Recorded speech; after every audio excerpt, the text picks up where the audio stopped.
49 seconds. That's all we have. A man calls 911. He's terrified. He's specific. He desperately wants to be understood. And almost nothing he says makes any sense. Not because he's incoherent, not because the recording is damaged beyond repair, but because what Bronte Lawson was describing, whatever he was seeing out there on that Texas highway at midnight, doesn't match anything that was found when help arrived. And that single fact changes everything about this case.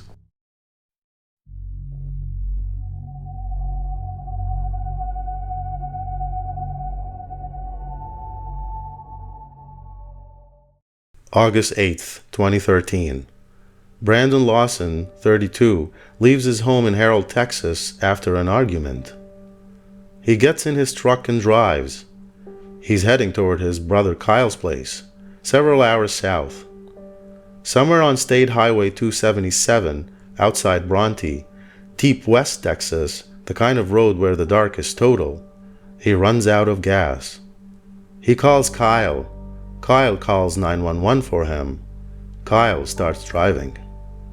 And then Brandon called 911 himself, not Kyle, Brandon, a man who was alone on an empty road, called to report something happening to other people.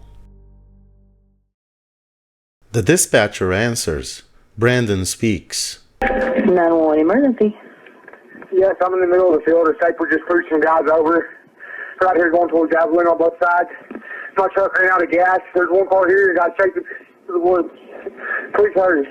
Okay, now run that by me. I'm not talking to him. I actually ran into him. Ah, you ran into him. Okay.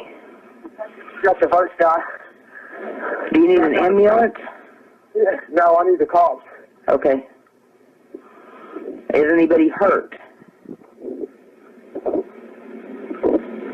Hello? He is clearly terrified.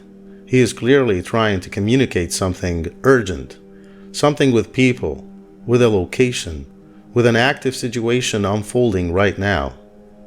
But the words collapse. Listeners have been picking apart this call for over a decade. Thousands of people, different transcriptions, cleaned audio, frame-by-frame analysis of the waveform, and they can't agree on what he said. Some hear, people are chasing me. Some hear, there's been an accident. Some hear descriptions of a pasture, a field, someone bleeding, multiple vehicles. The one thing no one disputes, the terror is real. Whatever Brandon is experiencing in those 49 seconds, it is happening to him right now completely. The call ends. Police arrive. Brandon is gone. And here, right here, is where I want to stop and ask you something that nobody asks about this case. When police get to Brandon's truck, they find it exactly as you'd expect from a man who ran out of gas and pulled over. No blood, no signs of struggle, no other vehicles, no bodies, no crime scene, nothing. A man described an active, chaotic, multi-person situation on that highway, and the scene was empty. Now, two explanations exist for that gap. The first, something happened and it was cleaned up completely before police arrived on a remote Texas highway in the middle of the night within minutes. The second, the scene was never there. Not because Brandon was lying, but because what Brandon saw, the people, the chaos, the urgency, existed somewhere that evidence can't reach, inside his own mind. I want to sit with that for a second, because this isn't me dismissing him. People in acute crisis don't experience a distorted reality. They experience their reality, fully, completely, with total conviction. From the inside, it is indistinguishable from truth. And from the inside, it is indistinguishable from truth. Which means Brandon Lawson may have called 911 genuinely believing he was reporting something real, something dangerous, something that needed help immediately. while standing alone on an empty road. Here's why that matters for what happened next. Because here's the thing about someone in that kind of state. They run. Not toward help, away from threat. And whatever threat Brandon perceived, the people, the chase, the situation, was real enough to override everything else. The instinct to survive, the need to be found, the 911 call he just made. The dispatcher was trying to reach a man who may have been simultaneously fleeing into the dark from something only he could see. West Texas scrubland at midnight doesn't forgive that. It is flat, but it is not empty. It is dry, and it is vast. And in August, it is brutal. The temperature drops fast at night, but the terrain stays hostile. A person without water, without direction, without a rational compass. The searches found nothing. Dogs, helicopters, ground teams. Nothing across hundreds of acres of landscape. That absence is not nothing. That absence is data.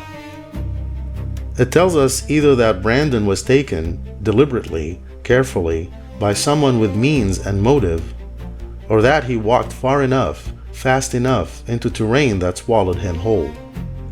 And we still don't know which. I've listened to the Brandon Lawson 911 call more times than I can count, and I want to offer you a completely different way to hear it. Stop trying to decode it. Stop trying to find the sentence that unlocks the mystery. That's not what this recording is. This recording is a window, not into a crime scene, into a mind at the edge of its capacity to hold itself together, trying to use language to bridge a gap between its experience and the world outside. And that gap, in those 49 seconds, was too wide. The words that came out don't map cleanly onto any external event because they may have been describing an internal one. The desperation is the content. The terror is the data. The failure to communicate clearly. That might be the most important information in the whole recording. Because rational people in a straightforward emergency communicate more clearly than this. They give addresses. They say, "I need an ambulance." They say, "Someone hit my car." Brandon Lawson sounds like a man trying to describe something that language doesn't have a template for. And that, I keep coming back to that. Brandon Lawson has been found.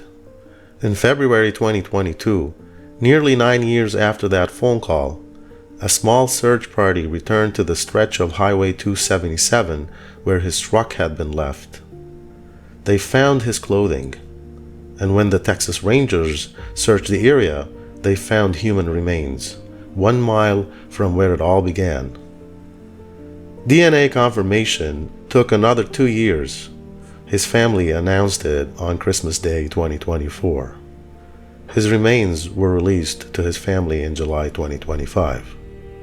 His fiancée, Ladessa, who spent over a decade searching for him, said this, that her heart was broken because it wasn't the outcome they wanted, but they were grateful to finally bring him home. His case is currently listed as a homicide. No cause of death has been released. No one has been charged. And that 49-second phone call, the one nobody can fully decode, is still the last clear record we have of Brandon Lawson alive and trying to tell us something. Which means the question this case has always been asking us hasn't changed. It's just sharper now. What happened in that field? A man called for help. He described people, a chase, an active scene. He was found alone, a mile away, and the truth of what he saw or what was done to him has not followed his remains home. His children will bury him. His family will grieve. And somewhere on a flat stretch of West Texas highway, the answer to 49 seconds of terror is still out there, waiting to be decoded. This is Obscure Ends. We don't find the answers here. We find the better questions. See you next time.